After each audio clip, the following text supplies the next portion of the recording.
Assalamu alaikum wa rahmatullah. So some of you had some questions last night and we could not address your questions. So if you want to start off, you can just raise your hand and you will be talking. Okay. This is not fundraising, this is question. Yeah, the question is, Allah subhanahu wa ta'ala in the Quran, in the ayat of Siyam, He says, he who shahida here means witnesses the month, not sights the moon. It is like the Arabs would say, shahida Badr, means he attended the battle of Badr. Okay? So if you live to witness the month, which means you live in Ramadan, fast. So it's not shahida, means to sight the moon. The other one would have been فَمَنْ أَبْصَرَ الْهِلَالِ. How about the one who doesn't see the hilal? What does he do? Okay. So, very good question. Anyone has another question? Yes. You said you understand that we are going by calculation. So when you say you, what do you mean? You means I'm talking about the community. Oh, our community? Because Our community? yeah, Yeah, our community has been going by calculations for years.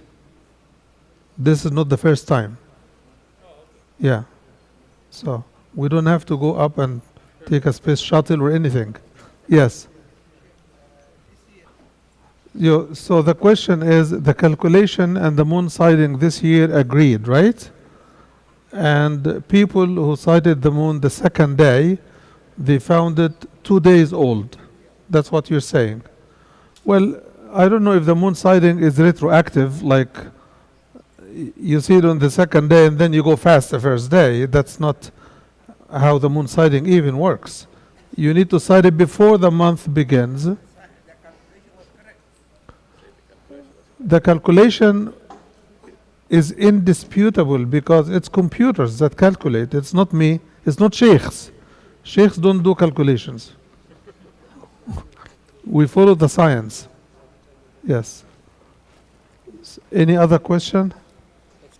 The calculation, whoever used the calculation anytime, they never reversed course.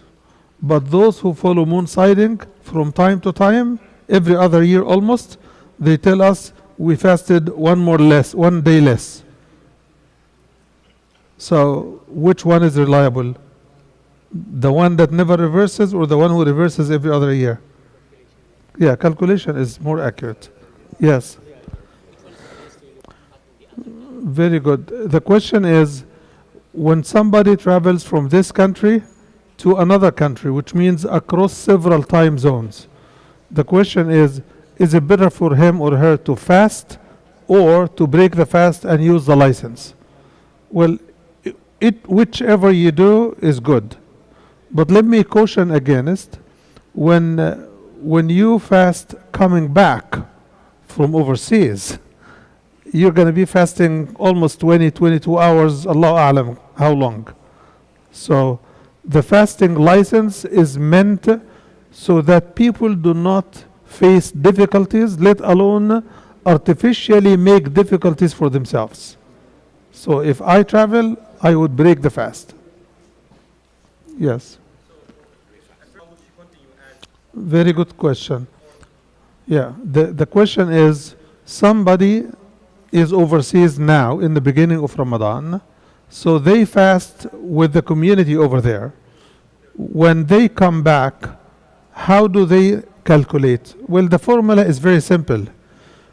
They fast with the people they are living with at the time, and they break the fast with the people they are landing with at the end of Ramadan. Listen, but with one condition, that Ramadan should never run to be 31 days, and it should never run under 29 days. Okay? The formula will stand under any circumstances. they break the fast with us if they are coming to be here during the end of Ramadan. They break the fast where they are. And if they are missing a day, let us say they started before us, and Ramadan for us is 29 days. Most probably they will join us when she comes back. She will be with us, which means the day that they fast early will help her reach at least 29 days, because we fasted 29 days. So for her, our 29 will be her 30th. Okay? But if we are fasting 30 days and over there she has fasted with them, let us say 29 days, this will create a gap. So she should not fast more than 30 and not less than 29. When she comes back, she will have fasted 28 days, right? She will break the fast with us and she will be missing one day, then she will make it up later on. Well, the question is, sometimes the brother says that some people may find confusion between the meaning of one verb that is mentioned in a hadith vis-a-vis the meaning of the same verb in the Quran, right? That means something different. We know that the language, the Arabic language, can use a word with various meanings. This is the wealth of the Arabic language. So it shouldn't cause confusion, because the Arabs understood when you say أَلَمْ تَرَ كَيْفَ فَعَلَ رَبُّكَ بِأَصْحَابِ الْفِيلِ, it is different from saying صُومُوا لِرُؤْيَتِهِ, fast when you see it. And the ayah in the Quran, have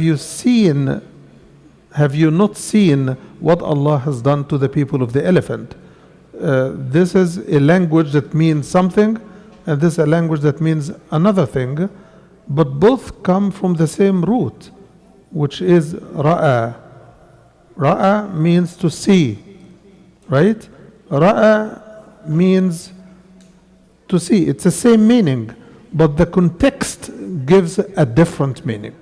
السياق يحدد المعنى، فهذا ليس اختلاف في المعنى، هذا اختلاف السياق يعني اختلاف المعنى. When the context is different, the verb meaning becomes different. So let us say, for example, the word sakan. It comes in the Quran as residence. It comes in the Quran as calm and contentment. It's the same word, but the context tells you what the meaning here is, which is different from here. So there is no confusion. It's just one verb that has a meaning. If you use it in a context and use it in a different context, it means something different. سبحانك اللهم وبحمدك نشهد أن لا إله إلا أنت نستغفرك ونتوب إليك.